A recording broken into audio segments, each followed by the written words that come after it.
বরিশালের বাকেরগঞ্জ উপজেলার DC road খেয়া ঘাটে দ্রুত পারাপারের সুবিধার্থে দুইটি ফেরি স্থাপনের দাবি জানিয়েছেন স্থানীয় জনসাধারণ। খরস্রোতা কারখানা নদী পারাপারে দীর্ঘদিনের দুর্ভোগ কমাতে এই ফেরি এখন এলাকাবাসীর প্রাণের দাবি।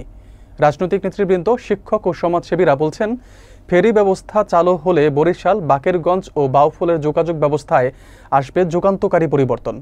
বিস্তারিত থাকছে রানা সন্নামতের প্রতিবেদনে। বরিশালের বাকেরগঞ্জ উপজেলার ডিসি রোড খেয়া ঘাট এলাকায় দীর্ঘদিন ধরেই চলাচলে ভোগান্তি পোহাচ্ছেন স্থানীয় মানুষজন। কারখানা নদীর উপর সেতু বা ফেরি না থাকায় প্রতিদিনই ঝুঁকি নিয়ে নৌকা পারাপার হতে হচ্ছে শিক্ষার্থী, চাকরিজীবী, ব্যবসায়ী সহ সাধারণ জনগণকে। এলাকাবাসীর দাবি, দ্রুতই এখানে অন্তত দুইটি ফেরি চালু করা হলে যাতায়াত ব্যবস্থায় আসবে যুগান্তকারী পরিবর্তন। বর্তমানে অসুস্থ রোগীদের জরুরি চিকিৎসার জন্য বরিশাল নিতে হলে বাউফল ঘুরে প্রায় 50 কিলোমিটার অতিরিক্ত রাস্তা পাড়ি দিতে হয়। এতে রোগী পরিবহন ও সময় উভয় ক্ষেত্রেই পড়তে হচ্ছে চরম সংকটে। এই বিষয়ে স্থানীয় রাজনীতিবিদ, শিক্ষাবিদ ও সমাজসেবীরা মনে করেন, ফেরি স্থাপন হলে বরিশাল থেকে সরাসরি কালীশুরি, বাউফল ও দশমিনা পর্যন্ত যানবাহন চলাচল করতে পারবে। এতে বরিশাল, বাকেরগঞ্জ ও বাউফলের 8 লক্ষাধিক মানুষের যোগাযোগ ব্যবস্থা সহজ ও নিরাপদ হবে।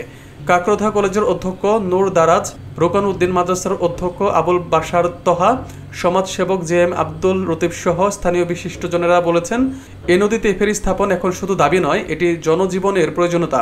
এলাকাবাসীর একটাই দাবি, ডিসি রোড খেয়া ঘাটের ফেরি চাই।